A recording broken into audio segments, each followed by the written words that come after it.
Praise the lord. అనుదిన వాక్య ధ్యానములకు ప్రేమతో మిమ్మల్ని ఆహ్వానిస్తున్నాం. నేటి దైవలేఖనాన్ని చదువుకుందాం. సామెతల గ్రంథము 2వ అధ్యాయము 11వ వచనం. బుద్ధి నిన్ను కాపాడును, వివేచన నీకు కావలి కాయను. My dear brothers and sisters, మీరు సురక్షితంగా ఉన్నారా? మీరు కాపాడబడుచున్నారా? సొలొమోను రాజు మనలో ఉన్న నొప్పిని లేదా మనలో ఉన్న ప్రాబ్లమ్స్ తీయడానికి ఈ యొక్క వచనాలను రాయబడి ఉన్నాయి. మనుషులు ఈ లోకంలో ఉన్నప్పుడు ఎన్నో జాగ్రత్తలు తీసుకుంటారు, వారి యొక్క లైఫ్ గురించి కానీ వారి యొక్క ప్రాణాల గురించి కానీ.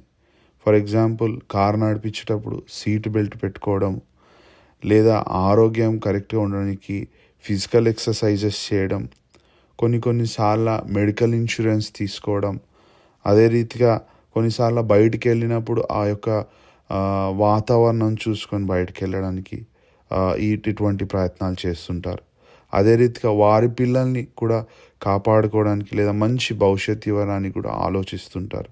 ఏ స్కూల్లో చదువుకుంటే మంచిది, ఏ కోర్స్ చేస్తే మంచి ఫ్యూచర్ ఉంటుందని, వాళ్ళని ఏ త్రోవలో నడిపించాలని ఆలోచిస్తుంటారు. కానీ ఇవన్నీ కొంత మట్టుకే, ఈ లోకంలో ఉన్నంత మట్టుకే, మన దేహానికి మట్టుకే. కానీ నీ ప్రాణానికి లేదా నీ ఆత్మను కాపాడుకోవడానికి మీరేం చేస్తున్నారు? దేనికి మనం ప్రాముఖ్యత ఇస్తున్నాం? మన ఆరోగ్యానికా లేదా మన యొక్క ప్రాణానికా? అది ఒక్కసారి జ్ఞాపకం చేసుకుందాం. యేసుక్రీస్తు వారు ఇహలోకంలో ఉన్నప్పుడు ఇహలోకాన్ని సంపాదించుడు కన్నా ప్రాణానికి ఎక్కువ ప్రాముఖ్యత ఇస్తున్నారు. మత్తయి సువార్త 16వ అధ్యాయం 26వ వచనంలో ఈ రీతిగా రాయబడి ఉన్నది. ఒక మనుష్యుడు లోకమంతయు సంపాదించుకొని తన ప్రాణమును పోగొట్టుకుంటే అతనికేమి ప్రయోజనము?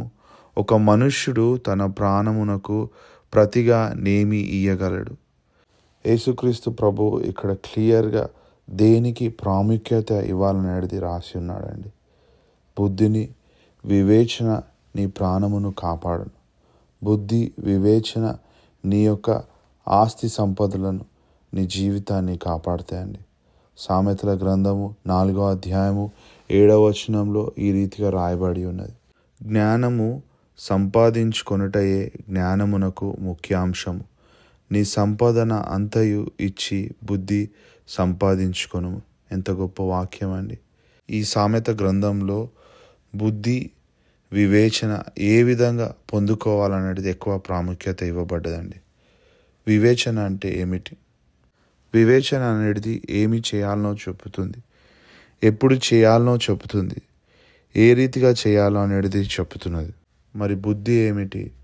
బుద్ధి అనేది ఆ పరిస్థితిని వివేచించడానికి సహాయపడుతుంది. దానిలో దాచబడి ఉన్న అపాయముల గురించి, అందులో ఉన్న తప్పిదాల గురించి, ఇంకా సరి అయిన విధానంలో స్పందించడానికి.